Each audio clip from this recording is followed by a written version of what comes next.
Si vous êtes en quête d'aventure et que vous rêvez de voyager en camping-car, il est important de connaître les avantages et les inconvénients de ce mode de transport. Les plus grands aventuriers adorent transformer leur voiture en camping-car, sinon il est possible d'opter pour des camping-cars capucines avec un couchage supplémentaire surélevé, des modèles profilés, intégraux ou bien une caravane. Il existe un type de camping-car adapté à chaque besoin, à savoir que le permis B est suffisant pour pouvoir le conduire, à condition qu'il ne dépasse pas les 3,5 tonnes. Dans ce cas, le permis C est nécessaire.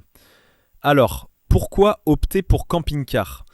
Même s'il s'agit d'un investissement, voyager en camping-car permet de réduire les frais. En effet, adieu les coûts d'hébergement et de restaurant.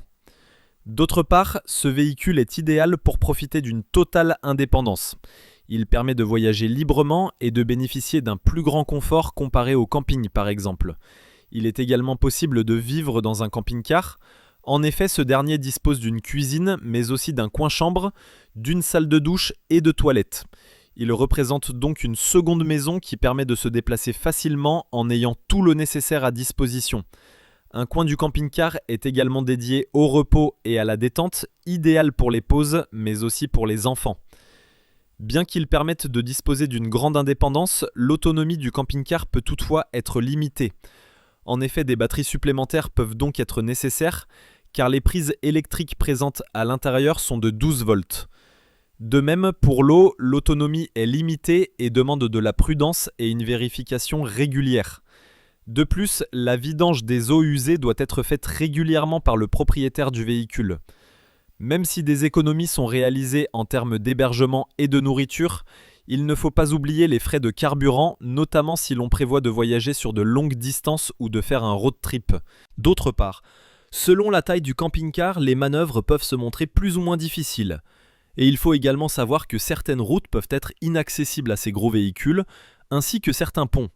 Dans le camping-car, vous devez trouver une place pour la cuisine, une place pour la chambre, une place pour la salle de bain et un couloir pour circuler entre ces espaces. Tout ça dans une voiture avec un espace global de 7,4 mètres de long et 2,30 mètres de large.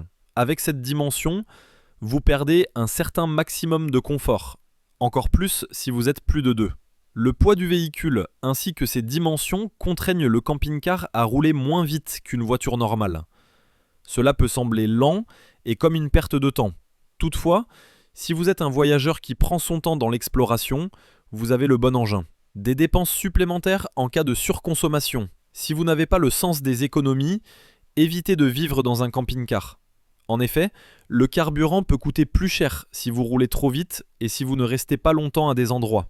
Le stationnement peut être payant à certains endroits. Certaines régions étant proscrites, vous pourrez prendre des amendes. En cas de panne mécanique ou autre panne, si vous n'êtes pas bricoleur ou mécanicien, vous payerez les prestations. Tout ça augmente le coût des dépenses.